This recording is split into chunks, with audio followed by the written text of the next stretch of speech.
ছাত্রীকে ধর্ষণের ঘটনায় অভিযুক্ত শিক্ষক ও প্রিন্সিপালের শাস্তির দাবিতে নরসিংগড়ে পথ অবরোধ করে বিক্ষোভ প্রদর্শন করে এবিভিপি।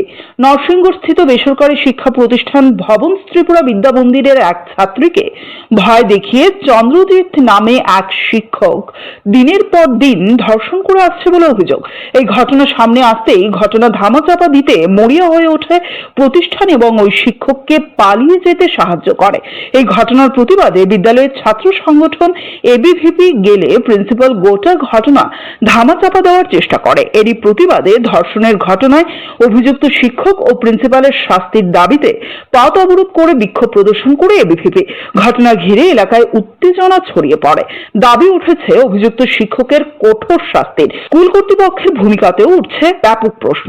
বিদ্যার্থী পরিষদ ত্রিপুরা প্রদেশের কার্যকর্তাগণ আজ আমরা ভবন স্কুলের সামনে আমরা আন্দোলনে বসেছি, কারণ এখানে এই স্কুলের মধ্যে একজন শিক্ষক একজন ছাত্রীর সাথে অবৈধ কাজ করেছে, তাকে বিভিন্ন অসভ্যতার সাথে বিভিন্ন বাজে কাজ করেছে, যার জন্য আমরা যখন প্রিন্সিপালের সাথে দেখা করতে যাই উনি কোনো সঠিক জবাব দেননি, উনি দেখা করতে চাননি।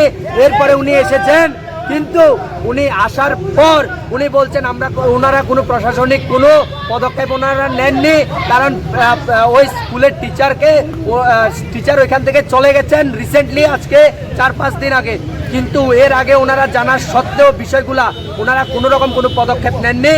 ওনারা ছাত্রীদের সাথে এরকম হেনস্থা এই সকল ধর্ষণ কাণ্ড স্কুলের মধ্যে চালিয়েছেন, যার জন্য বিদ্যার্থী পরিষদ রাস্তায় নেমেছে, মাঠে নেমেছে। আমরা যে আসুক না কেন আমরা তার থেকে আমরা জবাব চাইব, কারণ ছাত্রীদের সুরক্ষা আমাদের বিদ্যার্থী পরিষদের কর্তব্য, সমাজের ছাত্রছাত্রীদের সুরক্ষা আমাদের সকলের কর্তব্য। তাই বিদ্যার্থী পরিষদের মতো ছাত্র সংগঠন মাঠে নেমেছে এবং এর সুষ্ঠু তদন্তের দাবি করে।